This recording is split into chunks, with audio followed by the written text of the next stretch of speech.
diction et de ton débit vocal.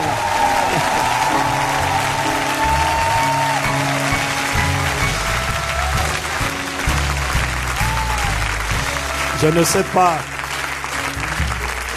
pas ce que mon frère, ma soeur, tu as fait ces 2 dernières semaines, mais je ne crois pas que tu aies crié autant que moi en 2 semaines. Je ne pense pas que tu aies donné autant de voix que moi. Je vous amène des salutations d'Abidjan, de Côte d'Ivoire.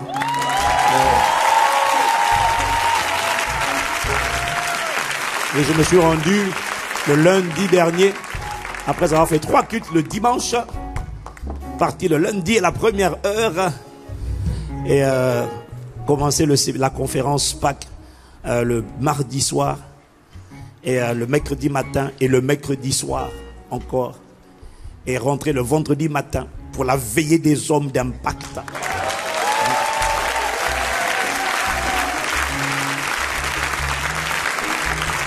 Et 3 cultes encore le dimanche. Alors moi, on peut comprendre que le corps soit un peu fatigué.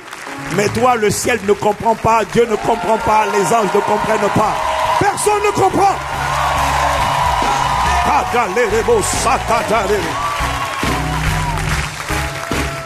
Voilà pourquoi il faut toujours prier que Dieu t'accorde la grâce d'être conscient. D'être conscient. Quand tu es dans la présence de Dieu, d'être toujours conscient et d'honorer la présence de Dieu. Et l'acclamation est une manière d'honorer la présence de Dieu. Voilà. Acclame le Seigneur avec moi.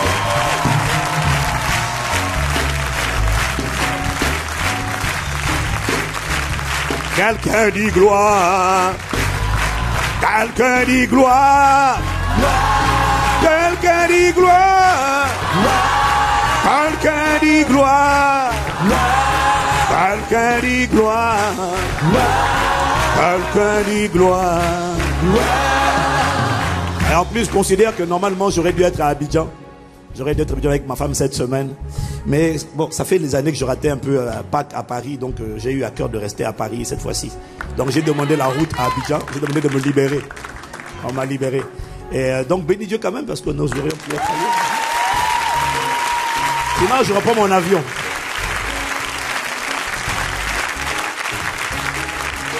En tout cas, je veux rendre grâce à Dieu pour le formidable travail que fait le pasteur Mohamed.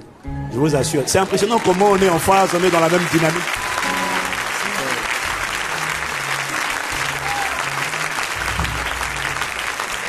Bien-aimés, je vous assure, Dieu s'est souvenu de la francophonie. Je vous assure. Quand tu vois ce que Dieu est en train de faire là-bas à travers, c'est pas que lui, mais Dieu passe à travers un vase. Quand tu vois ce que Dieu est en train de faire à Abidjan et en Côte d'Ivoire, à travers, et au-delà même, à travers le pasteur Mohamed, tu te dis waouh, c'est encourageant à voir. Et quand tu vois ce que Dieu fait à Impact Centre Chrétien, tu dis seulement Seigneur, merci. Tu ne nous as pas oubliés, tu t'es souvenu de la francophonie. Oui, merci. Merci. Je veux également ce matin prendre le temps franchement de bénir Dieu pour la veillée des hommes d'impact. C'était je ne sais pas s'il y avait des hommes d'impact qui étaient là. Regarde-moi, regarde ton voisin homme là. Waouh. Je ne sais pas, si tu étais là normalement tu aurais dû faire un bruit d'action de grâce et de gratitude. Waouh.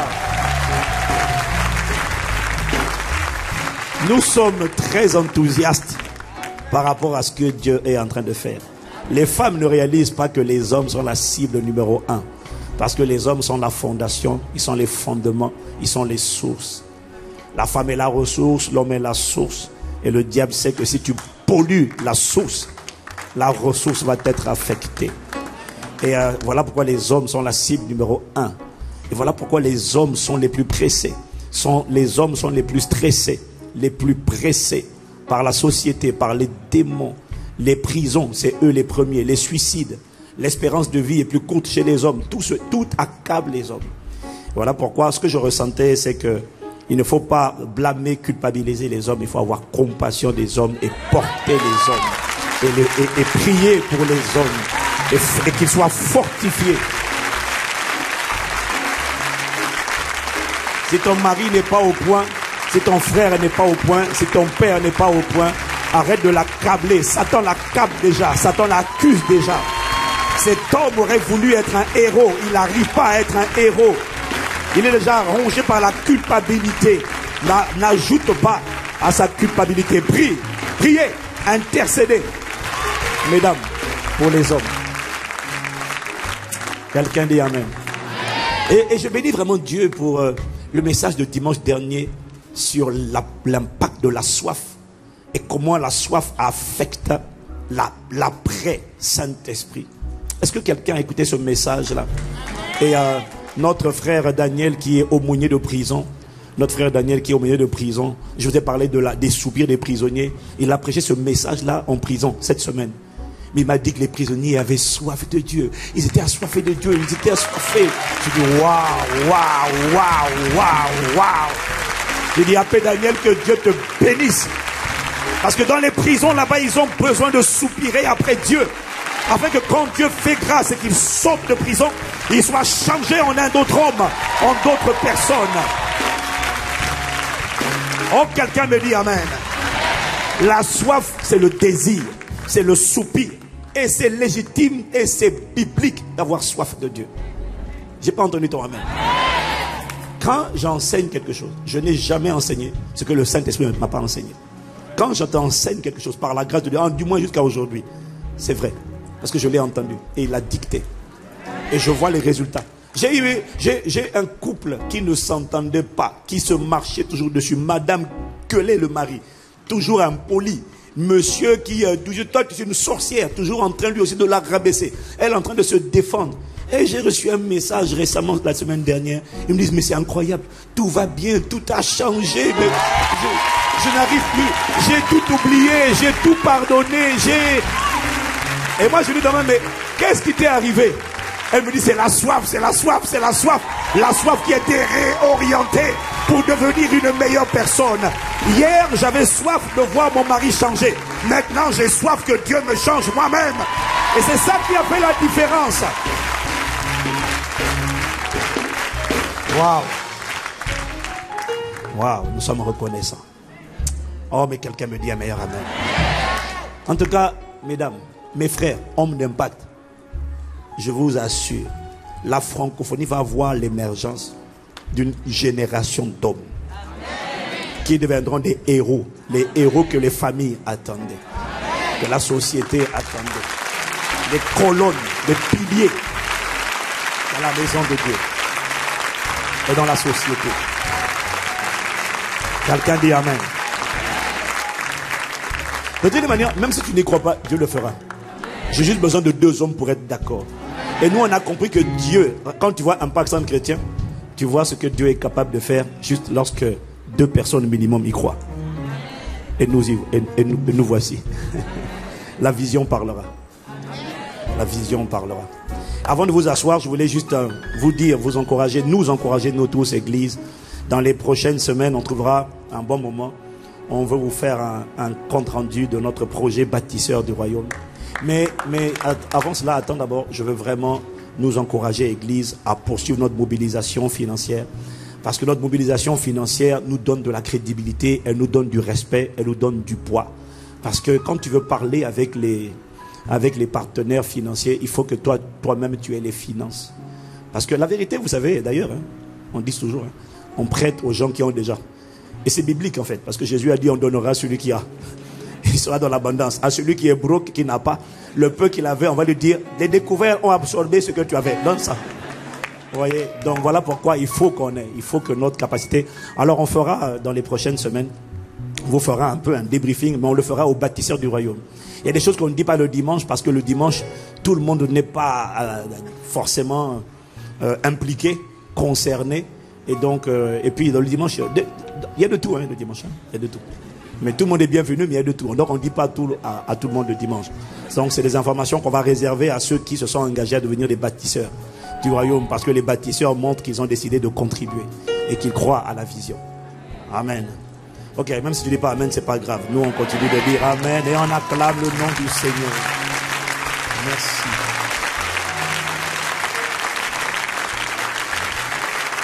En tout cas, sachez que notre mobilisation continue. Si tu es arrivé récemment à Impact Centre Chrétien et que tu n'as pas encore souscrit au bâtisseur du royaume, ta destinée te supplie, ton futur te supplie, tes finances te supplient, tes enfants te supplient. Investis, sème dans le royaume. C'est une très bonne terre dans laquelle tu es obligé de moissonner et tu ne seras jamais confondu. Et ça vaut la peine de payer le prix pour voir de telles œuvres se réaliser. Amen. Amen. Alléluia. Donc avant de t'asseoir, je veux que tu dises à ton voisin, hein, je sais, tu lui fais, je sais, hein. Il te donne l'occasion de chanter, vas-y dis, je sais, que Jésus-Christ vit en moi, je sais. Donne encore, je sais. Dis une dernière fois à ton âme, je sais. Je sais.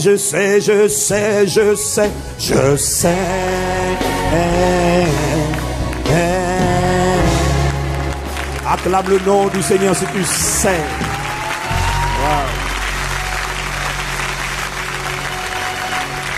Bienvenue à notre grande famille Impact Centre Chrétien et merci à vous qui êtes restés debout jusqu'à ce que je te demande de vous asseoir. Voilà. Que Dieu vous bénisse. Oui, tu peux acclamer le nom du Seigneur. Amen, amen, amen, amen. Amen, amen. Alors quelqu'un me dit gloire à Dieu. Dis encore avec moi, je sais. Voilà, Seigneur, merci. Merci, Esprit de Jésus, pour ta grâce, ta vigueur, ta force, ta capacité, ton onction qui fait la différence, qui font la différence. Merci de réveiller notre mémoire, notre conscience et d'ajuster notre attitude au nom de Jésus. Amen. Je n'ai pas entendu Amen. Ah, donc, en ce jour spécial de Pâques, j'ai à cœur de faire une rétrospective, de réveiller notre mémoire pour rappeler ce que nous commémorons. Alors, il y a beaucoup de choses qu'on célèbre à la Pâques, mais il est important de réaliser pour chacun d'entre nous que tout a commencé à la Pâques.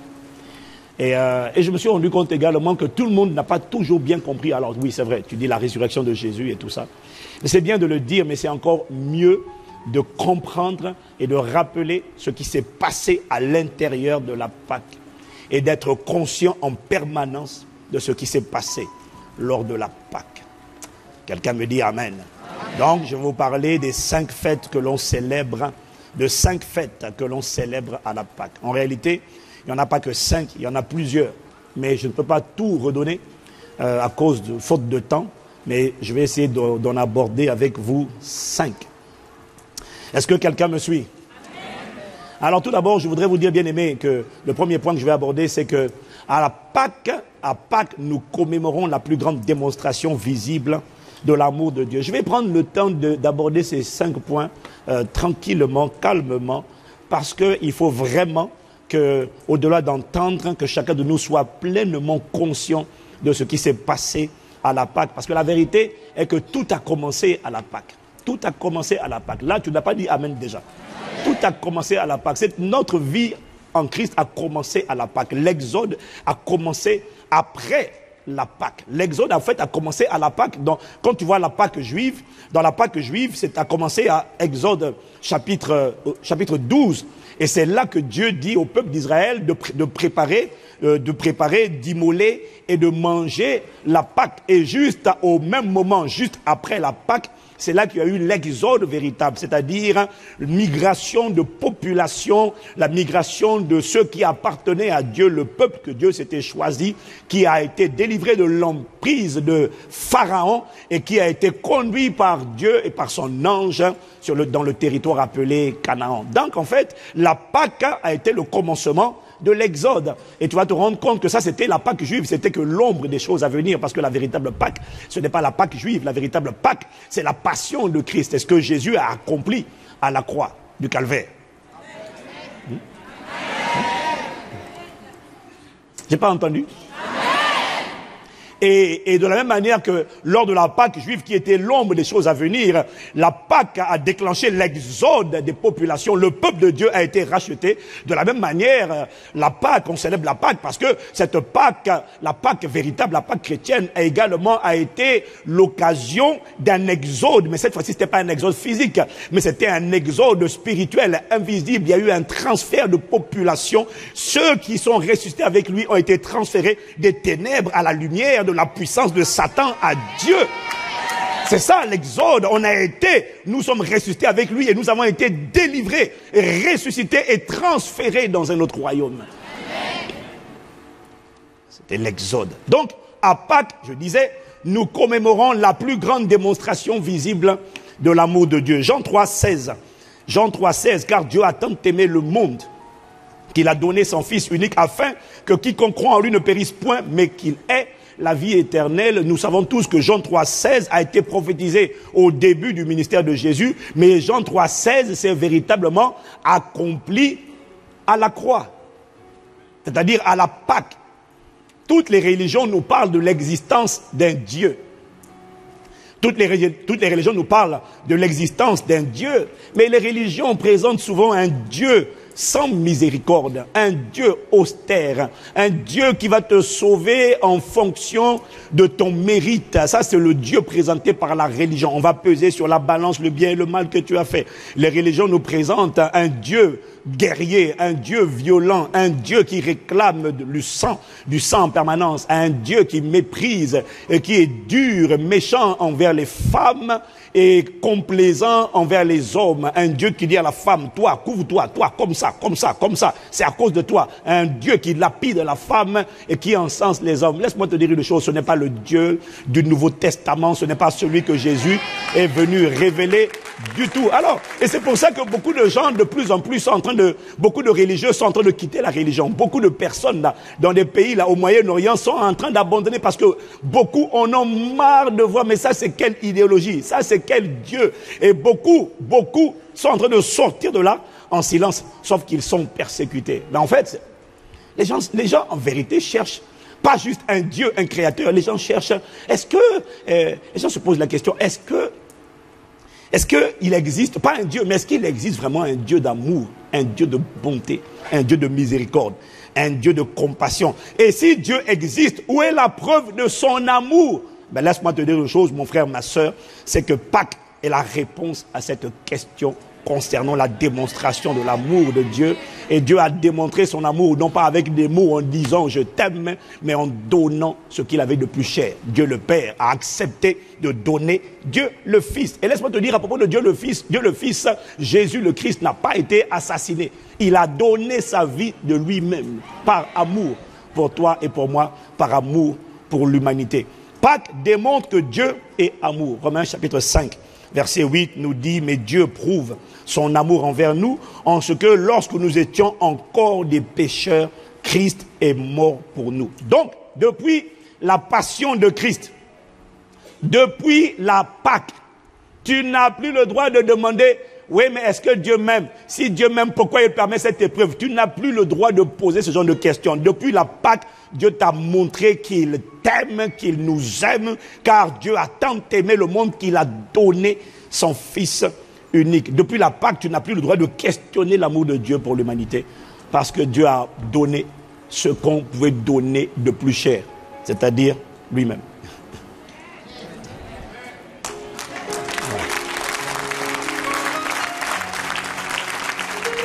Dis avec moi, merci Seigneur pour la Pâque, pour ton amour démontré. Personne ne lui a ôté la vie. On ne pouvait pas l'assassiner. Il a donné sa vie. Jean chapitre 10 au verset 17 à 18, Jésus dit, le Père m'aime parce que je donne ma vie afin de la reprendre.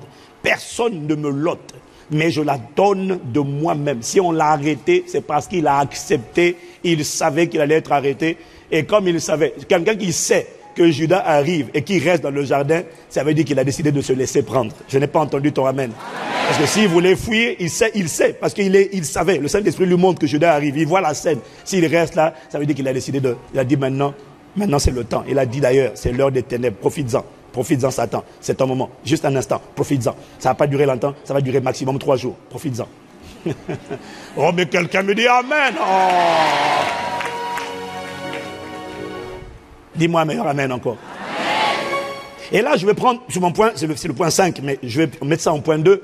Il est important pour nous de comprendre que celui qui célèbre la Pâque décide qu'il a décidé de vivre en harmonie avec Dieu. Parce que dans l'Ancien Testament, et c'est pareil dans le Nouveau Testament, le peuple d'Israël ne célébrait la Pâque que lorsqu'il était en communion avec Dieu. Parce que célébrer la Pâque exigeait de demeurer en lui afin qu'il demeure en nous. Célébrer la Pâque exigeait de mettre sa vie en ordre. Parce que ceux qui célébraient la Pâque, d'ailleurs, c'est vrai pour l'ancienne Pâque, l'ombre des choses à venir, ou pour la Pâque, à savoir Christ.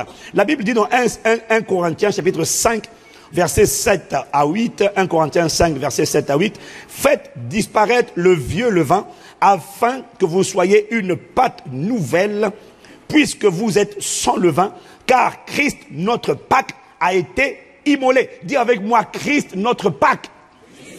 Non, dis le plus fort. Christ, notre Pâque. Christ, notre Pâque. Il dit que Christ est notre Pâque. C'est fort. Christ est notre Pâque. Il est le pourvoyeur, mais il est également la provision. Il est l'aliment que je dois avaler. Voilà pourquoi il dit, celui qui mange ma chair et boit mon sang a la vie éternelle. C'est lui, notre Pâque. Célébrons donc, verset 8, célébrons donc la fête, en parlant de la fête de Pâques, non avec du vieux levain, non avec un levain de malice et de méchanceté, mais avec les pains sans levain de la pureté et de la vérité. Et quand on célébrait la Pâque, il fallait mettre de côté le levain, qui était le symbole de la fausseté, de la malice, de l'hypocrisie, de la méchanceté. Donc, célébrer la Pâque, tu vois, ce que tu fais chaque dimanche là, quand tu prends le corps et le sang de Christ, c'est ça que tu es en train de faire. En fait, chaque dimanche, nous célébrons la Pâque. Chaque dimanche, nous commémorons ce que Jésus a accompli. Et nous annonçons son retour. Chaque dimanche, la Pâque est célébrée pendant le culte. Mais ceux qui célèbrent cette Pâque doivent toujours s'assurer que leur vie est en règle et que le levain, la malice, la méchanceté, le cafouillage, tout ça là, toute forme de péché connu et conscient soit écarté, parce que 1 Corinthiens 1 Corinthiens 11, voilà, à partir du verset 29, 30, 31, te dit que celui qui prend le corps et le sang de Christ de manière indigne, sans discerner le corps, boit un jugement contre lui-même. Donc, mon point est juste de te dire que célébrer la Pâque, c'est décider de vivre en harmonie avec Dieu. Dis Amen. Amen. Ça veut dire que tu as du respect pour Christ qui t'invite à t'asseoir à sa table. Quelqu'un me dit Amen. Amen. Donc, premièrement, Pâques est la plus grande démonstration de l'amour de Dieu. Pâques signifie qu'on a décidé de vivre en harmonie avec lui, de mettre sa vie en ordre, ainsi de recevoir sa vie. Le Seigneur a commencé à me parler de certaines choses quand on parle de vivre Christ. Il a commencé à me parler de certaines vérités sur le mystère du corps et du sang de Christ que je ne veux pas dire aujourd'hui. Mais quand il me parlait de ça, je disais, En gros, il me montrait que la Sainte Seine, le repas du Seigneur, a une puissance extraordinaire, mais qui ne marche pas dans tous les cas. Et il me parlait de ça, j'en parlerai pas tout de suite, j'en parlerai quand ce sera le moment d'en parler, c'est-à-dire pour bientôt. Mais si tu me suis, dis seulement je te suis. Le point numéro 3, c'est qu'à Pâques, donc ça on le sait tous, à Pâques, on connaît le titre, nous célébrons la crucifixion de Jésus. Nous célébrons la crucifixion de Jésus. Jésus a accepté d'être crucifié à la croix comme un malfaiteur parce qu'il s'est substitué à notre vieil homme. Donc tout le monde sait qu'à la Pâque on célèbre la crucifixion, mais tout le monde ne comprend pas et n'est pas conscient de ce qui s'est passé à la crucifixion, puisque la crucifixion comporte 2 scènes. Il y a la scène visible que les hommes regardaient, et puis il y a la scène invisible, celle qui avait lieu dans la sphère spirituelle ou la sphère céleste. Et en fait, il faut comprendre que la crucifixion de Jésus est une scène physique dont le sens était 100% spirituel. Dis Amen. Ça veut dire quoi? Ça veut dire que se faire crucifier, comme beaucoup de gens profitent, de religieux profitent de la Pâque pour se faire eux aussi crucifier. Donc, il y en a qui font le chemin de la croix, qui portent une croix lourde. Il y en a qui vont se faire crucifier en prenant des clous sur les côtés, parce qu'ils n'ont pas compris que cette scène n'était pas une scène à reproduire physiquement, sauf en cas de comédie musicale. Mais ceux qui le font ne sont pas en train de faire une comédie musicale, ils sont vraiment en train de s'auto-flageller. Mais ils n'ont pas compris que la véritable crucifixion, Jésus a accepté d'être crucifié, parce que quand il a été crucifié, Romains 6, verset 6, dit qu'il s'est identifié à la race humaine adamique, qu'on appelle le vieil homme, le premier homme ou le vieil homme, le Adam, qui était pécheur. Et quand Jésus a pris les clous, c'était pour clouer le vieil homme. Ça veut dire quoi? Ça veut dire quoi?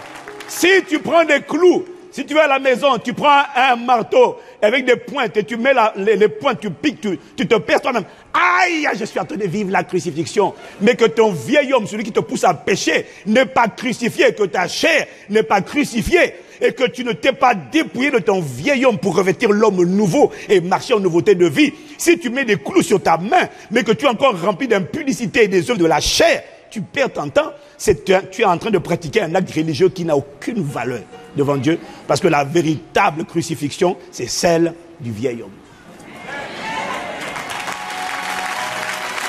Quelqu'un me dit amen. Et c'est ce que dit Paul dans Romains 6, verset 6, sachant que notre vieil homme a été crucifié avec lui, afin que le corps du péché fût détruit, pour que nous ne soyons plus esclaves du péché. Notre vieil homme a été crucifié avec lui. Notre vieil homme ne sera pas crucifié, il a déjà été crucifié. C'est-à-dire celui qui te la pompe, le moteur de fabrication du péché, de l'impudicité, de tout ça là. Celui qui faisait que tu pêches comme tu respirais, comme tu étais un homme animal, dès que tu vois, celui-là a été cloué, mort, il a été détruit afin que tu ne sois plus esclave du péché. Mais pasteur Ivan, pourtant je sens le péché me tenir. C'est parce que tu ne t'es pas arrêté sur la Pâque, sur la croix, et tu n'as pas accepté. C'est pour ça que au verset 11 de Romains, toujours chapitre 6, il dit ainsi, considérez-vous, regardez-vous comme mort au péché et comme vivant pour Dieu en Jésus-Christ. Il dit d'accepter, il dit pas de réfléchir, de dire oui mais, non, il n'y a pas de oui mais, il dit avale ça seulement. Tu ne peux pas changer une personne sans changer son système de pensée. Tu ne peux pas être délivré de quelque chose tant que tu n'acceptes pas que tu es délivré de cette chose. Le problème, c'est que nous, on veut combattre. Oui, mais comment on fait? On te dit, accepte. Regarde-toi comme un cadavre ambulant. Donc, Romains 6, verset 6, il dit, sachant que notre vie, là, il te dicte ce qui a déjà été accompli. Ça ne sera pas fait. C'est fait. Mais je n'ai pas entendu ton amen. C'est déjà fait. Ta colère, là, la colère que tu manifestes, là, c'est parce que tu n'es pas conscient de ce que ton vieil homme a été crucifié. Accepte que toi, la colère, c'est plus pour toi. Ça, c'était pour l'ancien homme. On verra un avant et un après au nom de Jésus. Donc, Paul dit, notre vieil homme était crucifié. Maintenant, au verset 20, au chapitre 2, verset 20 de Galates, dans Galates 2, au verset 20, Paul dit, j'ai été crucifié avec Christ. Et si je vis, ce n'est plus moi qui vis, c'est Christ qui vit en moi. Dans Romains 6, au verset 6, Paul explique ce qui s'est accompli. Dans Galates 2, au verset 20, Paul s'approprie personnellement ce qui a été accompli. Dans Romains 6, 6, il dit ce que Dieu a fait. Le vieil homme est crucifié. Dans Galates 2, verset 20, il dit que ce qui est accompli à la croix est manifesté désormais dans sa vie personnelle à lui. J'ai été crucifié avec Christ. Paul est en train de rendre témoignage pour lui. La question c'est, est-ce que toi et moi on peut rendre témoignage en disant, moi aussi, ce qui s'est passé à la croix, je suis en train de marcher dans cette dimension. Ça veut dire quoi? Je me suis dépouillé entièrement de mon vieil homme avec ses convoitises trompeuses, charnelles, et j'ai revêtu l'homme nouveau. Et désormais, je peux marcher par la grâce de Dieu en nouveauté de vie. Que ce soit ton partage au nom de Jésus. Mais quelqu'un me dit un meilleur amen là. La crucifixion, à la Pâque, nous célébrons la crucifixion de Jésus.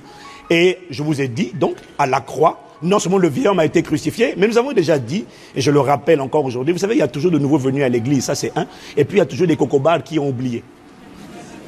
Donc, le rappel ne fait jamais de mal. La croix est donc non seulement le lieu de crucifixion du vieil homme, mais nous avons dit que la croix est le lieu où Dieu a érigé l'autel le plus puissant de l'univers, sur lequel a été répandu le sang précieux, parfait, sans tache de Jésus-Christ pour le rachat de l'humanité. Donc, c'est à la croix qu'il y a eu ce transfert invisible, formation 101, qui s'appelle l'échange divin. L'échange, c'est à la croix que le châtiment qui nous donne la paix est tombé sur Jésus. C'est à la croix que Jésus est devenu l'agneau de Dieu qui ôte le péché du monde. C'est à la croix que par ses meurtrissures nous avons été guéris. Jésus a été défiguré. Il a été défiguré dans son corps pour que mon corps soit guéri. Il a été meurtri pour que mon corps soit guéri. Défiguré pour que je sois reconfiguré. Il a été rejeté pour que je sois accepté. Il a été maudit pour que je sois béni. Il a connu la honte pour que je connaisse la gloire. Il s'est volontairement appauvri afin que je sois enrichi. Et tout cela, mon frère, ma soeur, a eu lieu à la croix. Voilà pourquoi tout commence par la croix. Le problème, c'est que les gens ne... Vous avez église. Le pasteur Alexandre a encore dit récemment. Et il faut que ces vérités entrent en nous. Il faut que ça rentre en nous. Dieu ne fera rien de plus. Voilà pourquoi Jésus dit à la croix, tout est... Dieu ne fera rien de plus. Donc, quand tu demandes qu'on prie pour toi, quand tu demandes qu'on prie pour toi, pour la guérison, ne viens pas me dire, pasteur, moi je suis malade, mais je crois que Dieu peut faire. Je ne crois pas, moi, que Dieu peut faire. Et quand quelqu'un me dit ça, je ne peux pas prier pour lui, parce qu'il n'a pas compris. Il n'a pas compris. Il y en a qui ils sont sincères. Non, mais je crois vraiment que Dieu peut faire. Dieu ne fera rien de tout par moi. Mon gars, Dieu a tout fait. Il a tout accompli. Ne demande pas à Dieu de faire. Demande à Dieu de manifester ce qui est déjà fait. Non mais excusez-moi, il faut qu'on comprenne ça. Parce que quand quelqu'un va te demander, pasteur, est-ce que tu peux prier pour moi, j'ai tel problème. Je dis, est-ce que tu es... En fait, oui, non mais je crois que Dieu va faire. J'ai dit non. Il y a des cas où j'ai du mal à prier pour quelqu'un parce que je sais que la personne n'a pas la foi. Tu es né de nouveau mais tu n'as pas la foi. Quelqu'un qui n'est pas né de nouveau, je vais prier plus facilement pour lui, parce que la manière dont Dieu guérit un non-converti et un converti n'est pas la même manière. Dans les deux cas, il faut la foi. Sauf que, dans le cas de celui qui est né de nouveau, la foi de celui qui est né de nouveau n'espère pas que Dieu va faire. L'incroyant a le droit d'espérer que Dieu va faire. Ça, c'est normal. Donc, il dit, prie pour moi. Oh, que Dieu ait compassion de moi. Et l'incroyant, Dieu va le toucher sur la base de sa miséricorde. Ce n'est pas un droit légal qui lui revient, mais c'est sur la base de la miséricorde et de la compassion de Dieu, parce que c'est un bienfaiteur. Il veut faire du bien pour démontrer son amour. C'est comme ça qu'il visite l'incroyant quand tu pries pour l'incroyant. Mais pour celui qui est né de nouveau, donc pour celui qui croit, la guérison n'est pas obtenue sur la base de la miséricorde. La guérison est manifestée sur la base d'un héritage qui est déjà à moi, qui a déjà été acquis par Jésus et qui est déjà dans mon esprit et qui doit être rendu visible. Donc, dans l'Ancien Testament, on espérait que Dieu va faire. Dans le Nouveau Testament, on déclare, on prie et on s'accroche pour que Dieu manifeste ce qui a déjà été fait. Donc ne viens pas voir quelqu'un pour demander est-ce que tu peux prier pour moi pour que Dieu fasse. Dis, est-ce que tu peux t'associer à moi pour que Dieu manifeste ce que je sais qui est déjà mon héritage, mais que je ne vois pas encore. Mais j'ai besoin d'accord dans la prière. Ne viens pas me demander d'avoir la foi pour toi. Parce que la vérité, c'est que c'est ta foi qui te guérit. Et la prière vient pour unir les forces. Parce que chacun ne transporte pas la même grâce et la même onction. C'est juste ça. Il y a des cas où quand quelqu'un parle, tu es déjà découragé. Parce qu'il met le résultat de la manifestation sur le pasteur. Non, c'est pas comme ça que ça se passe. Jésus mettait le résultat de la manifestation sur les gens. Ah, il te sera fait selon ta foi. Ah, il te sera fait selon ta foi. Il te sera fait selon ta foi. Ouais, mais si ça ne marche pas, Jésus sait que tu n'as pas d'onction. Jésus dit non, c'est ta foi. Tu Tu as menti, c'est ta foi. Bon, il n'a pas dit tu as menti, mais il dit c'est ta foi. Dis à 2 personnes, c'est ta foi. Voilà pourquoi tu dois commencer par t'asseoir. Voilà pourquoi dans l'école de guérison et de libération qu'on a commencé, on insiste sur l'échange divin. Voilà pourquoi il faut faire la formation 101. Hein? Regarde comment tu me regardes. Non mais il y en a parmi vous là, ils essaient de m'influencer. Hein? Ah, tu vas influencer Castanou, Yvan. Maman, carababoche. Quelle audace, quel courage. Waouh, je suis émerveillé dans sa présence. Oh, quelqu'un me dit Amen. Il y a quelqu'un, c'est ta foi qui le fait. Tu as déjà, et c'est ce que le pasteur Karambri essaie d'expliquer ces derniers temps, que les gens ne comprennent pas, et ils répètent, parce qu'il y en a qui disent, ouais, mais les démons, ça existe. On n'a pas dit que ça n'existe pas. Les hôtels, ça existe. On n'a pas dit que ça n'existe pas. Mais à la croix, tu as été délivré. Maintenant, tu combats par la foi, le zèle et la persévérance pour voir la manifestation de ce que tu sais déjà accompli. Mais quand tu sais que c'est déjà accompli, ton attitude est différente parce que tu résistes. Selon qu'il est écrit, résister lui avec une foi ferme. Tu n'espères pas, tu résistes. Tu chasses des démons, il dit je sors pas, tu dis mon gars, tu perds ton temps. Tu sors. Tu ne restes pas. Tu comprends pas? Spirituellement, tu es déjà parti. Spirituellement, dans le monde invisible, c'est déjà achevé. Le film est fini. Ce n'est pas une question de ce que tu vas partir. C'est juste une question de ce que, à quel moment vas-tu lâcher prise et cesser de résister. C'est tout. Mais il va partir, il ne peut pas rester. Il va partir. Et c'est là où tu dois te cramponner à l'autel de la croix et rester ferme. Tu dis, un va lâcher prise, c'est pas moi. Toi, tu vas lâcher prise. Voilà pourquoi il faut être conscient de ce qui s'est passé à la croix. À la croix, il y a eu le transfert invisible, appelé l'échange divin. Et à la croix, le nom de Jésus a vu le poids, l'autorité, son autorité augmenter. On a déjà expliqué ça, mais comme tout le monde ne sait pas, tu dois être conscient de l'autorité du nom de Jésus. Le nom de Jésus avec lequel les disciples du temps vivant de Jésus ont chassé les démons. Quand ils disaient, je vous ai donné le pouvoir de chasser les démons en mon nom. Hein? La Bible dit dans Luc chapitre 10, verset 19, il leur a donné le pouvoir de chasser les démons, de marcher sur les scorpions et les serpents, toute la puissance de l'ennemi, rien ne pourra vous nuire. Mais ça, c'était, le nom de Jésus déjà était puissant. Dis Amen. Amen. Dis Amen. Amen. Mais à la croix, c'est-à-dire après la crucifixion. Avant la crucifixion, Jésus était déjà écouté et respecté parce qu'il était le Fils de Dieu. Il était Dieu sur terre, rempli du Saint-Esprit. En fait, Jésus était respecté parce qu'il était le Fils de Papa.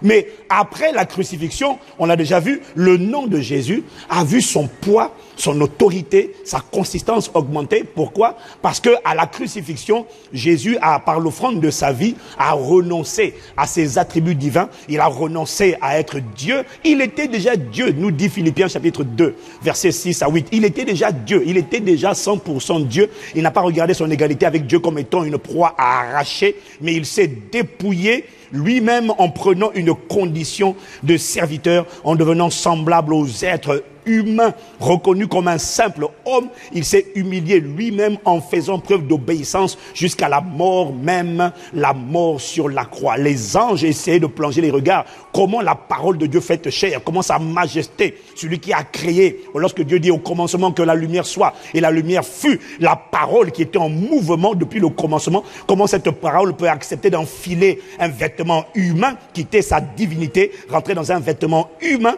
pour aller accomplir la plus grande mission la mission la plus périlleuse de toute l'histoire de l'humanité, le plus grand acte d'héroïsme et de bravoure jamais égalé dans toute l'histoire de l'humanité. Dieu a décidé d'enfiler un vêtement humain par amour pour les hommes. Et c'est là. Oui, tu peux acclamer le Seigneur, mon frère, ma soeur. C'est une bonne attitude. Sois conscient de ce que, après la crucifixion, quand tu disais déjà au nom de Jésus, ce n'était plus le même poids du nom de Jésus. Parce qu'après la crucifixion, à cause de son acte de bravoure, Dieu le Père a donné à Jésus, la Bible dit dans Philippiens chapitre 2, versets 9 à 11, Dieu l'a souverainement élevé et lui a donné le nom qui est au-dessus de tous les noms, afin qu'au nom de Jésus, tout genou fléchisse dans les cieux, sur la terre et sous la terre, et que toute langue confesse que Jésus-Christ est Seigneur, à la gloire de Dieu le Père. Donc, quand tu opères avec le nom de Jésus, après la crucifixion, tu opères avec le nom qui est au-dessus de tous les noms. Et il n'avait pas ce nom au-dessus de tous les noms avant la crucifixion. À cause de son acte de bravoure et d'héroïsme, avant la crucifixion, Jésus était respecté parce qu'il était le Fils de Dieu. Il était Dieu le Fils. Après la crucifixion, Jésus était admiré par la création. Admiré par les anges et les archanges. Ils ont dit, waouh, majesté, respect. Quelle preuve d'amour. Quelqu'un me dit amen. Et c'est là que toi tu entends Jésus-Christ est Seigneur.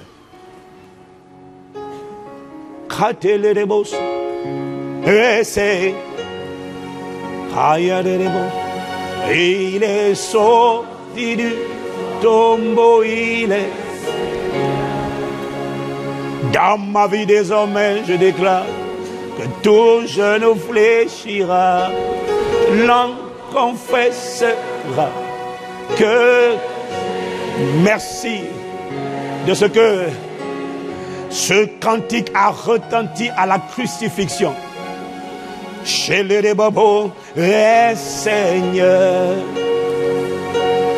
Il est sorti tu es sorti du tombeau, tu es Seigneur désormais. Tout genou fléchira, tout. Accorde-nous la grâce d'être conscient de l'autorité et du poids, de la consistance. Tout genou, tout genou, tout genou fléchira. Toute. Accorde-nous d'avoir la révérence et le respect et l'admiration pour ton nom et pour ton œuvre que les anges et les archanges, les dignités, les trônes, les dominations, les autorités ont. Toute langue confessera que Jésus est Seigneur, merci pour la crucifixion. Merci pour l'œuvre de la croix. Merci pour ce que tu as accompli. Merci pour la crucifixion de mon vieil homme, de ma vieille nature. Merci pour l'échange divin. Merci pour le transfert invisible. Ce qui était censé m'affliger a été envoyé sur toi. Et les grâces et les bénédictions qui étaient sur toi sont venues sur moi. Je ne sais pas pour mon voisin, mais Seigneur, ces choses sont venues sur moi. Et merci de ce que tu l'as accompli. Merci pour l'autorité de ton nom. Oh, quelqu'un me dit un bon amen. Donc c'est important pour nous de nous rappeler qu'à Pâques, nous célébrons non seulement la crucifixion, il faut comprendre ce qu'il y a dans la crucifixion, mais ce n'est pas tout. À Pâques, nous célébrons également l'ensevelissement de Jésus. Quelqu'un me dit l'ensevelissement. Et lorsqu'il a été enseveli, lorsqu'il a été enterré, son âme est allée dans le séjour des morts. Et quand son âme est allée, a été conduite dans le séjour des morts, il est important pour nous, Église, de réaliser que Dieu est un Dieu d'ordre et Dieu est un Dieu de justice. Parce que lorsqu'on dit qu'il a été enseveli, Éphésiens chapitre 4, verset 8, nous décrit ce qui s'est passé. Éphésiens 4, verset 8 à 10 nous dit que lorsqu'il est, alors, c'est pourquoi, verset 8, c'est pourquoi, second 21, c'est ma version, second 21, bon, c'est pas grave. C'est pourquoi il est dit, il est monté sur les hauteurs, il a emmené des prisonniers ou des captifs et il a fait des dons aux hommes. Bon, que signifie il est monté? Sinon qu'il est d'abord descendu dans les régions les plus basses ou encore inférieures de la terre. Celui qui est descendu, c'est celui qui est monté au-dessus de tous les cieux afin de remplir tout l'univers. Quelqu'un me dit amen. J'ai dit quelqu'un me dit amen. Vous voyez, il explique que Jésus est descendu dans les régions les plus inférieures de la terre, il a emmené des prisonniers. Mais en fait, et tout ça, ça s'est passé quand? Ça s'est passé pendant qu'il était enseveli, pendant que les femmes se lamentaient sur la terre, il y avait quelque chose qui était en train de se passer sous la terre. Son âme est descendue dans le séjour des morts. Maintenant, il est important pour nous de comprendre que quand la Bible dit que c'est dans le séjour des morts qu'il a libéré des prisonniers, c'est dans le séjour des morts qu'il a libéré les captifs et qu'il a récupéré les clés de la mort, les clés du séjour des morts. Ça, c'est Apocalypse chapitre 1, versets 17 à 18. Est-ce que quelqu'un me dit Amen? Maintenant, il est important pour nous, le Saint-Esprit me montrer un peu l'image. C'est important de comprendre que Jésus n'est pas allé comme ça dans les régions inférieures de la terre directement. Dès qu'il était enseveli, le corps était là, mais l'âme de Jésus n'est pas allée se bagarrer contre Satan pour dire « Donne-moi les clés de la mort, donne-moi ça ici, là, tu vas voir. » Pas. Non, c'est pas ça. C'est pas comme ça que ça s'est passé. Est-ce que quelqu'un me suit? Parce que Dieu est un Dieu donnant. Parce que des fois, quand on dit il a dépouillé les autorités, les dominations, il les a publiquement livrés en spectacle contre Fonel par la croix, on pense que Jésus est allé dans le séjour des morts, et puis il a sorti les gants de boxe, et puis il a dit, bah, viens ici, là, allez, je vais te désarmer. Non, c'est pas ça. Il n'a pas récupéré les clés de la mort, du séjour des morts, comme ça, là, en faisant un match de lutte. Non.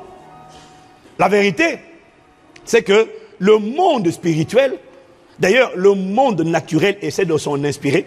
Le monde spirituel n'est pas un monde d'anarchie, de chaos, de désordre. C'est un monde où prévaut la justice, où tout se fait à travers le droit. Ça veut dire quoi? Quand Satan a pris le pouvoir de l'administration de la terre à Adam, d'abord Dieu n'avait pas le droit, parce que c'est un homme qui a donné le pouvoir qu'il avait reçu à Satan. Satan l'a eu par ruse, c'est vrai, mais l'homme s'est quand même livré. Si tu me suis, tu dis Amen. Et Satan l'a eu par ruse, mais c'était légal. Et Dieu ne peut pas, parce que dans le royaume des cieux, tout est basé sur la justice. Dieu ne peut pas, en tant que Dieu, aller récupérer les clés de la mort et libérer les prisonniers comme ça en disant « Donne ça, tu as pris ça à mon enfant, donne ça ». Il n'y a que dans certains pays de dictature où on ne respecte pas le droit. Mais sinon, la justice fait en sorte qu'il faut respecter la justice. Mais pasteur Ivan, qu'est-ce que tu essaies de dire? En fait, j'essaie de te dire que Jésus n'est pas descendu dans le séjour des morts, récupérer les clés de la mort ou du séjour des morts, comme ça par hasard à l'issue d'une bagarre. Ce que j'essaie de te dire, c'est que quand Jésus est descendu dans le séjour des morts, il y a eu un jugement. Il y a eu un procès. Et en fait, je vais essayer de me montrer que c'est ce qui se passe en vérité, pas que pour Jésus, mais dès qu'une personne meurt, il y a toujours un tribunal qui siège, qui est convoqué en session pour se prononcer sur une première question. Est-ce que cette personne, est-ce que la mort a le droit de retenir cette personne? Et quand Jésus est mort, c'était la même chose. La Bible nous dit, en fait, il y a eu un jugement, c'est tout ce que j'essaie de te dire. Il y a eu un jugement, je te dis jugement, dit procès, comparution. Le procureur, l'accusateur est venu pour accuser. Le défenseur, le Saint-Esprit, le consolateur, l'avocat, le paraclète était là comme avocat de la défense. Dieu le Père était là comme le juste juge. Et Jésus était là devant, étant obligé de se défendre. Est-ce que quelqu'un me suit? En fait, ce que je vais te faire comprendre, c'est avoir cette conscience de ce qu'il y a eu un jugement. Hébreu 9. Hébreu 9 au verset 27. Hébreu 9 au verset 27. Dit, et comme il est réservé aux hommes de mourir une seule fois, après quoi vient le jugement. Quand les hommes meurent, il y a un jugement. On ne parle pas du jugement des œuvres. On parle du jugement qui doit statuer sur cette personne qui est morte. Première question. Est-ce que la mort a le droit de l'immobiliser? Parce que avant la résurrection, quand quelqu'un mourait, il était obligé d'aller dans le séjour des morts. Et le séjour des morts avait deux parties. Bon, ça, tu l'as compris maintenant. Il y avait le séjour des morts, l'enfer, et puis il y avait le sein d'Abraham où allait se réfugier, où Dieu plaçait tout ce qui avait cru en lui. Mais où est-ce que va quelqu'un qui meurt? C'est le jugement qui permet de dire est-ce qu'il va en enfer ou est-ce qu'il allait dans le séjour des morts en attendant qu'un jour il soit délivré de ce séjour des morts pour être transporté au ciel. Est-ce que quelqu'un me suit? Est-ce que quelqu'un me suit? Quand quelqu'un mourait, Satan avait les clés de la mort et du séjour des morts. Ça veut dire que Satan disait, j'ai le droit de le garder ici, dans les régions inférieures de la terre. Il est à moi. Quand quelqu'un mourait, il descendait. Le diable disait, tu restes là, tu ne bouges pas, personne ne viendra te secourir. C'est ce qu'il a dit à Abraham, c'est ce qu'il a dit à Isaac, c'est ce qu'il a dit à Jacob, c'est ce qu'il a dit à David. D'accord, tu ne souffres pas, tu es dans un lieu en paix, mais tu restes là, sous la terre. C'est ce qu'il disait à tout le monde. Et il se baladait, et puis il fermait. Il avait les clés. Clés de la mort, du séjour des morts. Il se baladait, il faisait le roi. Si tu me suis, dis je te suis. Et donc, quand Jésus a été enseveli, il y a eu cette scène-là qu'il faut comprendre. Il y a eu un jugement, il y a eu une comparution devant la cour céleste de justice et une question a été posée parce qu'il fallait statuer, est-ce que la mort a le droit de le retenir? Et la première question, si à cette question la réponse est oui, la mort a le droit de le retenir. La première question c'était, est-ce que cet homme est né d'un homme? Puisque tous les hommes ont péché et sont privés de la gloire de Dieu. Est-ce que cet homme est né d'un homme? Et à cette question, lorsqu'elle est posée, le Saint-Esprit dit non. Expliquez. Il est né de moi. Donc, parce que si la question était, il est né de Joseph, c'est fini. Il est né d'un homme, donc il est pécheur. Oh, la Bible dit dans Romains 6, verset 23, le salaire du péché, c'est là. Donc, dès lors qu'il y a le péché, c'est fini. La mort a le droit de retenir. Satan dit, tu restes ici. Est-ce que quelqu'un me suit? À la première question, est-ce que cet homme est né d'un homme? Réponse, non. Deuxième question, est-ce que cet homme a péché de tout son vécu sur la terre? Est-ce qu'il a péché? Satan dit, oui, il a péché. Le Saint-Esprit dit, non, il n'a jamais péché. L'avocat de la défense dit, non, il n'a jamais péché. Il dit, si, il a péché. Il dit, non, il a péché où? Mais il a dit, il a frappé les gens un jour, il a chicoté les gens dans un temple. Ouais, mais ça, c'est pas un péché. C'était le zèle de la maison de son père qui le dévorait. Dit l'avocat de la défense. Après, il dit, bon, il dit non, il a péché, il a péché. Il a péché quoi? Il a osé faire des miracles pendant le sabbat. Il dit non, le sabbat n'a pas été institué pour les hommes. Les hommes ont été créés pour le sabbat et pas l'inverse. L'avocat de la défense dit, objection, mais votre honneur, ça, c'est pas un péché. Il dit d'accord, d'accord. Dieu le Père dit, accordé. Est-ce que cet homme a péché? Oui, il a péché. Il a dit qu'il était fils de Dieu. Le Saint-Esprit dit, votre honneur, objection, c'est vrai. Dieu le Père dit, là je confirme que c'est vrai. Donc, quelqu'un me dit amen. Donc, suite à l'ensemble de ces questions et des réponses, il a été statué qu'il est sans péché, la mort n'a pas le droit de le retenir. En fait, Jésus ne pouvait pas ressusciter des morts comme ça. Non, il y a eu un jugement parce que Dieu fonctionne sur la base de la justice. Et le Saint-Esprit m'a dit, tu vois, il faut comprendre que c'est ce dont s'inspirent même les pays dans le monde physique. Même quand quelqu'un est coupable, même quand on l'a pris en flagrant délit, même quand il a fait sauter une bombe, on sait que c'est lui. Bon, normalement, dans la plupart des pays du monde, on ne peut pas l'arrêter et puis l'exécuter sur le champ. Il y a toujours un procès. Il y a toujours un jugement. Est-ce que quelqu'un me suit? Et il y a eu un jugement. Et c'est à l'issue de ce jugement où Jésus a été reconnu non coupable. Il était donc attesté que la mort ne pouvait pas le retenir et c'est ce qui lui donnait le droit légitime de ressusciter, donc de revenir à la vie. Mais ça ne s'est pas arrêté là. On a demandé à Jésus, bah alors qu'est-ce que vous demandez puisque vous avez été condamné injustement, vous êtes mort injustement et la mort n'avait pas le droit de vous retenir. Que réclamez-vous comme dommage et intérêt? C'est là que maintenant Jésus a dit, je réclame le salut d'abord de tous ceux qui croiront en moi. Ça c'est premièrement. Ils n'ont pas le droit d'aller en enfer. Deuxièmement, je réclame la libération de tous les prisonniers détenus par Satan dans le sein d'Abraham. Je réclame le droit de les récupérer et de les emmener avec moi. Accordé. Quelle est votre troisième requête?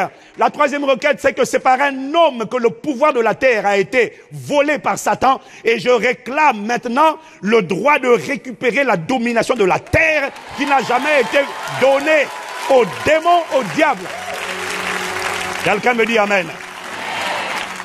Pasteur Ivan, tu vois ça où? Dans Jean 12, verset 31, Jésus dit, maintenant a lieu le jugement de ce monde. Maintenant, le prince de ce monde sera jeté dehors. Du mot grec exo, ça veut dire il sera banni, il sera expulsé, il sera chassé. Jésus savait ce qui allait se passer. Il a annoncé qu'il allait avoir un jugement et que le prince de ce monde sera jeté dehors. Ça veut dire quoi? La terre, psaume 115, verset 16, la Bible dit que Dieu a donné la terre, les cieux sont les cieux de l'Éternel. Il a donné la terre aux êtres humains.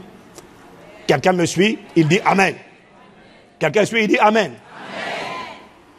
Il a donné la terre aux êtres humains. Donc, Satan occupait illégalement la terre parce que la terre n'est pas à lui. La souveraineté, la domination sur la terre ne lui appartenait pas. Jésus a réclamé le droit de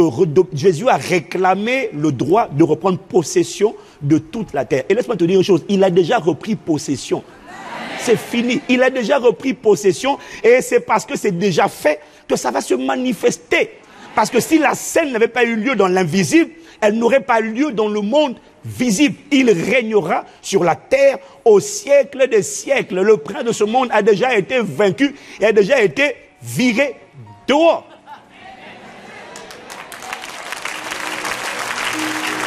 Quelqu'un dit Amen. Maintenant, quand Jésus demande à récupérer le gouvernement de la terre qui avait été confié à Adam, la question qui est posée, c'est que dans le monde physique, en jugement, quand tu passes en procès, pour obtenir certaines faveurs ou la libération, on demande un prix, une caution. Mais là, la justice de Dieu exigeait un prix. Et le prix qui était exigé, c'était un sang pur, sans tache. Parce que la Bible dit, dans Hébreux 9, verset 22, que sans effusion de sang, il n'y a pas de pardon des péchés. En fait, la justice de Dieu exigeait qu'un sang soit présenté. Le sang de Adam et de toute sa postérité était souillé et ne pouvait pas reprendre le gouvernement de la terre. Et lorsque Jésus a demandé à récupérer le gouvernement de la terre, la question qui a été posée, c'est est-ce que le prix payé par Jésus, est-ce que ce sang versé satisfait la justice de Dieu? Et la réponse a été oui, parce que ce sang est parfait, sans tache ni ride, il est pur. C'est le sang de l'agneau. Et ce sang est suffisant pour réconcilier les cieux et la terre. Et c'est sur cette base-là qu'un décret. Jésus n'est pas allé se battre contre Satan. C'est un décret qui a été promulgué dans le royaume des cieux par la cour céleste de justice et qui a ordonné que le diable et toute son armée soient dépouillés. Et c'est ça que dit Colossiens chapitre 2. Il n'y a pas eu une bagarre physique, c'est ça que j'essaie de te dire. Dis-moi Amen. Amen. Ce sont des décrets. Ici, là, sur la terre, c'est pareil. Quand le juge statue, les gens exécutent et tout le monde se soumet parce qu'il y a une force exécutoire pour appliquer les jugements qui ont été décrétés, qui ont été déclarés. Quelqu'un me dit Amen.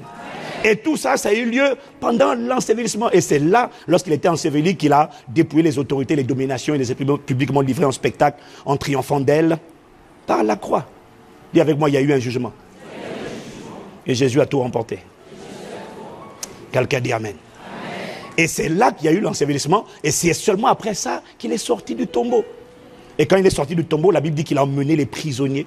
Il a récupéré les clés de la mort, les clés du séjour des morts. Waouh!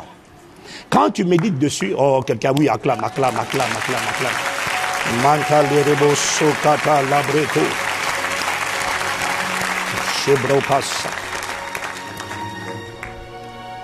Donc, quand tu penses ensevelissement de Jésus, tu dois penser récupération des clés de la mort, des clés du séjour des morts, libération de tous les prisonniers. Désormais, depuis que Jésus a emmené les captifs, quiconque sur la terre meurt en Christ, ouvre les yeux dans l'éternité au paradis. Pour l'éternité au paradis. Et ça a eu lieu à cause de l'ensevelissement. Quelqu'un me dit Amen. Ensuite, il est sorti du tombeau. Donc, point numéro 5, à la Pâque, j'ai dit, on célèbre la crucifixion, on célèbre l'ensevelissement, on célèbre également la résurrection. Alors, à la Pâque, évidemment, bon, ça on le sait tous déjà, on ne célèbre pas uniquement le fait que Jésus soit ressuscité, on célèbre également le fait que nous sommes ressuscités avec lui, en lui. Quelqu'un me dit Amen. Éphésiens 2, verset 6, la Bible dit, il nous a ressuscités ensemble et nous a fait asseoir ensemble dans les lieux célestes en Jésus-Christ. Quelqu'un dit Amen. Amen. Et c'est déjà fait. C'est déjà accompli. Si ce n'était pas fait, tu ne pourrais pas un jour connaître ce qu'on appelle la résurrection des morts. La raison pour laquelle nous connaîtrons un jour la résurrection des morts, c'est parce que ça a été scellé, c'est fini, c'est bouclé. Nous sommes ressuscités avec lui, en lui. Dis-moi Amen. Amen. Et la Bible dit dans Éphésiens 1, donc il nous a ressuscités ensemble, il nous a fait asseoir ensemble. Et dans Éphésiens 1, verset 20 à 21, il précise ensemble où? Il dit ensemble en le faisant asseoir à sa droite dans les lieux célestes, au-dessus de toute domination, de toute autorité, de toute puissance, de toute dignité et de tout nom qui se peut nommer non seulement dans le siècle présent, mais encore dans le siècle à venir. Alors tu vois, c'est bien de lire ça, mais il faut t'arrêter et être conscient. Il nous a ressuscités ensemble et il nous a fait asseoir ensemble avec lui. Où? Au-dessus de tout nom, toute autorité, toute domination, toute puissance, toute dignité. C'est-à-dire, accorde-moi la grâce d'être conscient de cela. Parce que quand j'utilise le nom de Jésus, je dois être conscient de ce que je suis assis, je suis positionné. Quand tu pries, arrête de croire que quand tu pries, tu pries sur la terre. En fait, tu parles sur la terre, mais tu es assis dans les cieux. À une position d'autorité. Au-dessus de toute domination, autorité, dignité, trône. C'est de là que je donne des ordres. Quelqu'un me dit Amen. Tout nom qui se peut nommer. Alors quand j'ai enseigné sur les 3 secrets de la puissance du nom de Jésus, tu vois, après la résurrection, Jésus a obtenu le nom qui est au-dessus de tous les noms. Mais ça ne s'est pas arrêté là. Ah, ça c'était après la crucifixion. Après la crucifixion. Amen. Maintenant, après la résurrection, le nom de Jésus a encore... Après la crucifixion, Jésus a obtenu le nom au-dessus de tous les noms, c'était pour bravoure. Mais après la crucifixion, le nom de Jésus a encore pris du poids et de l'autorité, de l'amplitude. Là, ce n'était pas pour bravoure, c'était maintenant parce qu'il avait vaincu.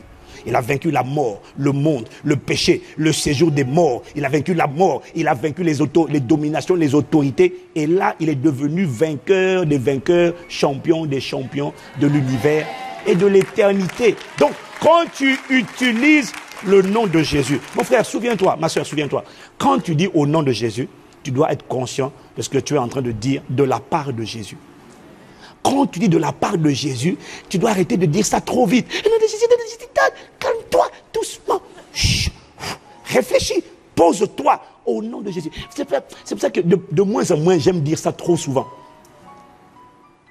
Si tu es perturbé dans ton sommeil la nuit, réveille-toi calmement. Ne panique pas, n'angoisse pas. Souviens-toi que tu es assis au-dessus de tout nom. Et souviens-toi que tu as un nom avec lequel tu vas te parler. Et quand tu dis au nom de Jésus, tu es en train de dire je viens de la part de Jésus. Et toi tu as vu un démon, on lui dit de la part de Jésus, puis le démon il reste là. La raison pour laquelle le démon reste là, c'est parce que toi tu n'es pas conscient de ce que tu es en train de dire, c'est de la part de Jésus. Et d'ailleurs, c'est pour ça que d'ailleurs parfois on crie, on pense que plus on va crier, plus Jésus va être impliqué. Non. Quand on vient de la part du chef de l'État, d'ailleurs, la plupart des gens qui viennent de la part du chef de l'État ne crient pas. La plupart des gens qui ont l'autorité ne crient pas beaucoup. Ils sont calmes et détendus. Ils présentent toute la lettre. De la part de la Maison Blanche. De la part du chef de l'État. Quand toi tu sais, quand tu vois, tu sais que tu vas t'exécuter. Donc, sois plus conscient que criant. Sois conscient de ce que tu viens de la part de Jésus. Et que ce nom-là est plus puissant que le nom avec lequel Jésus opérait sur la terre. Voilà pourquoi il dit ceux qui croiront en moi feront des plus grandes œuvres. Parce que l'amplitude de l'autorité de ce nom-là, après la résurrection, a été intensifiée de manière exponentielle. Ce n'est pas n'importe quel nom. Ce n'est pas la peine de dire on a de Jésus, on a de Jésus. Non, reste calme. Tu as fait un cauchemar, réveille-toi. Tu dis personne ne sort. Qui a osé perturber mon sommeil? Il dit, ange gardien, verrouillez les accès. Quelqu'un a osé troubler mon sommeil. Donc là, tu commences à prier en langue. Quelqu'un vient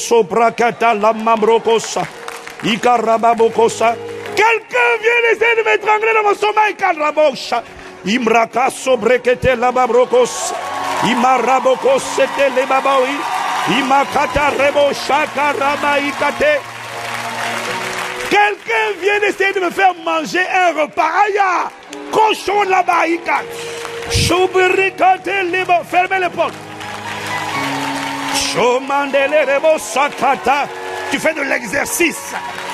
Chebrekoto barakito marabake. Yenerebako sotelerebo.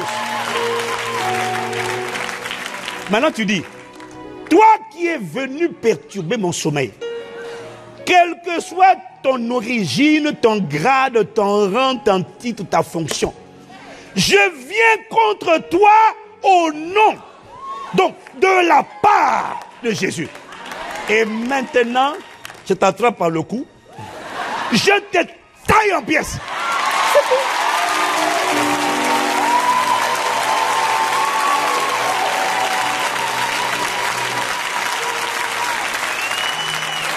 C'est pas la peine de t'agiter.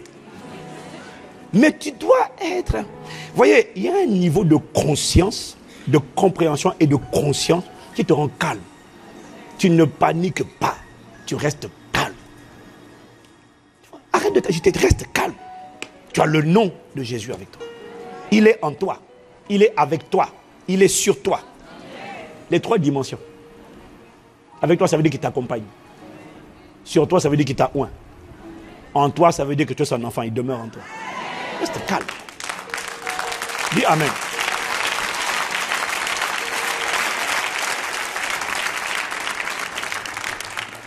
J'ai découvert qu'il y a des gens qui ne sont pas libérés. Il y a plusieurs raisons.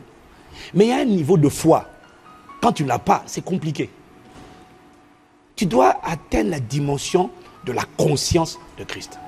Où on se repose sur ce que Jésus a fait et on est calme. On ne s'agite pas, on ne s'inquiète pas. On s'appuie sur la parole. Et quand un démon te dit quelque chose qui n'est pas la parole, toi tu dis non. Tu n'as pas compris. Cette parole-là, c'est ça qui va s'accomplir dans ma vie. Quand je dis tu quittes, tu quittes. Ce n'est qu'une question de temps, tu vas dégager. Dis Amen. Acclame le nom du Seigneur.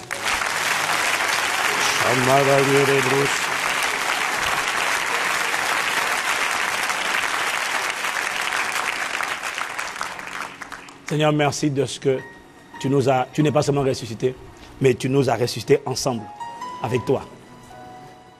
Tu ne nous as pas laissés. Tu l'as fait pour nous emmener avec toi. Merci pour l'exode qui a eu lieu à la Pâque. Nous avons été délivrés de la puissance des ténèbres et transportés dans le royaume de ton Fils bien-aimé. Merci pour l'exode véritable. Alors je finis en vous disant que célébrer la Pâque, à la Pâque, il m'a dit, on célèbre, c'est vrai, on le sait, la victoire sur la mort spirituelle, la séparation d'avec Dieu. Dis Amen. Mais ce n'est pas tout. En fait, à la Pâque, il faut comprendre qu'on célèbre également la victoire sur la mort physique. Puisque Jésus a dit dans Jean chapitre 11, verset 25, « Je suis la résurrection et la vie.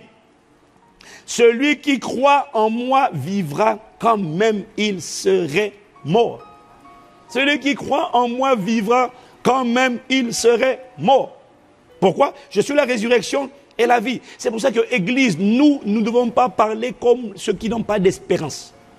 Nous devons comprendre que celui qui est né de nouveau, en fait, bon, c'est par abus de langage, parce qu'on parle le langage du monde qu'on dit il est mort. Mais sinon, dans la Bible, on ne dit pas il est mort. Dans la Bible, on dit il dort. Dans la Bible, on dit il est parti. Ou encore, il se repose de ses œuvres. Voilà pourquoi tu dois beaucoup travailler pendant qu'on est sur la terre. Parce qu'il y en a qui se reposent tout le temps. Je ne parle pas du repos physique, je parle du repos spirituel, parce que tu ne fais pas le travail de Dieu. Tu ne parles pas, tu n'encourages pas, tu n'exhortes pas, tu ne témoignes pas, tu ne chasses pas les démons, tu ne pries pas pour les malades. Qu'est-ce que tu fais? Tu es en train de te reposer. Maintenant, toi, tu vas aller dans l'éternité te reposer encore. Ça fait trop de repos. Tu vas passer l'éternité à te reposer, mon gars. C'est quoi ça? Va travailler. C'est pour ça qu'il a dit, allez. Fais de toutes les nations, allez. Va parler, va témoigner. Va raconter ce que Dieu a fait pour toi. Celui qui est mort dans la foi n'est pas mort. En tout cas, excusez-moi, le jour où je quitterai la terre, pleurez si vous voulez, il n'y a pas de problème, on est ensemble. Pendant que nous on va festoyer là-haut, c'est normal qu'on pleure sur la terre. Non, ça c'est normal. Là, c'est pas, ça c'est normal. Mais ne dites pas il est mort. Dites il est parti se reposer. Il a tellement donné un peu quand même là, sur la terre.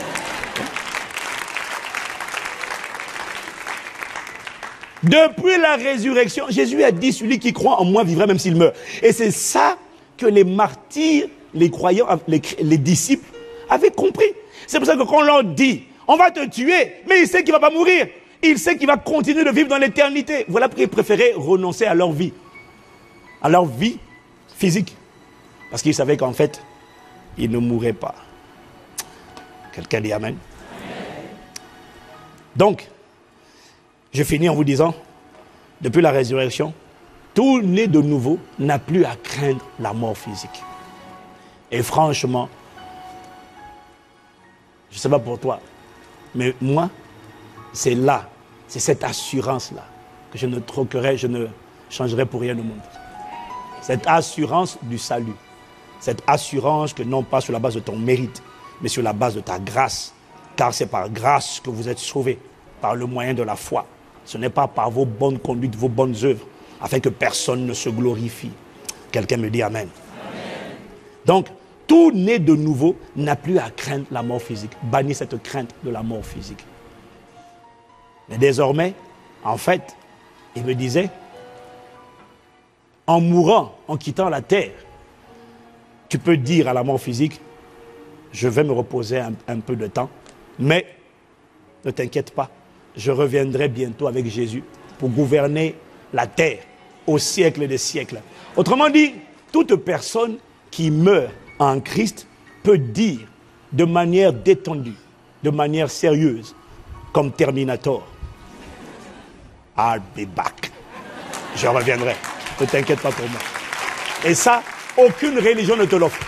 Aucune religion ne te donne cette certitude. Voilà pourquoi je suis juste reconnaissant. Je suis juste reconnaissant. Avant de quitter la terre, tu dis, je ferme les yeux un instant, mais je reviendrai. Waouh. Incline la tête avec moi.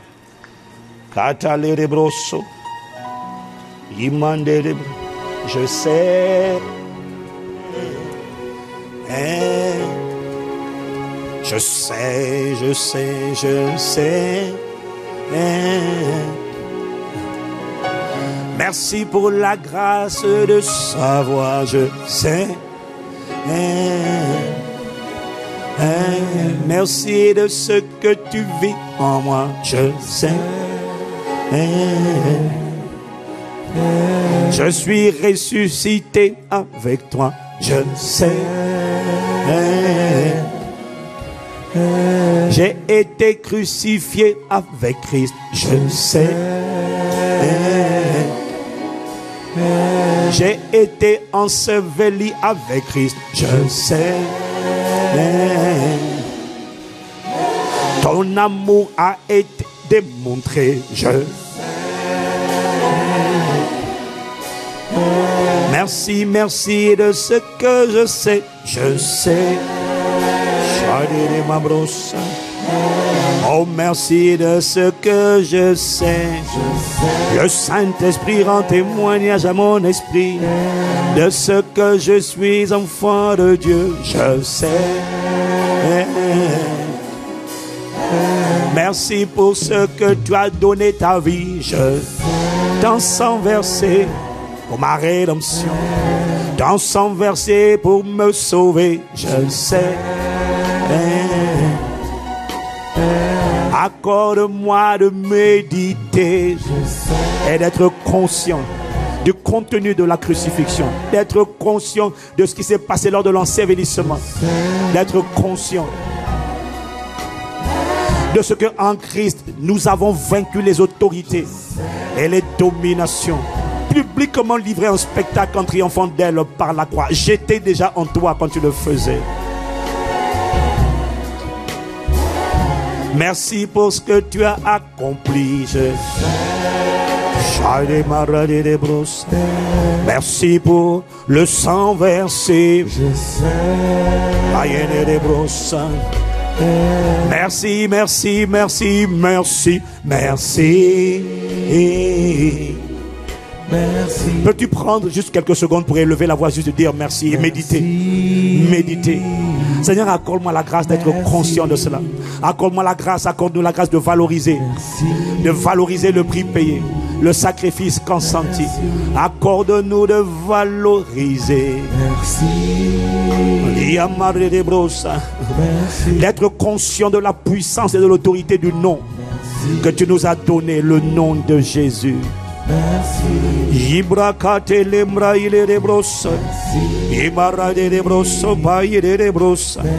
Merci, merci, merci, tendre Père, pour la victoire sur la mort, sur le séjour des morts.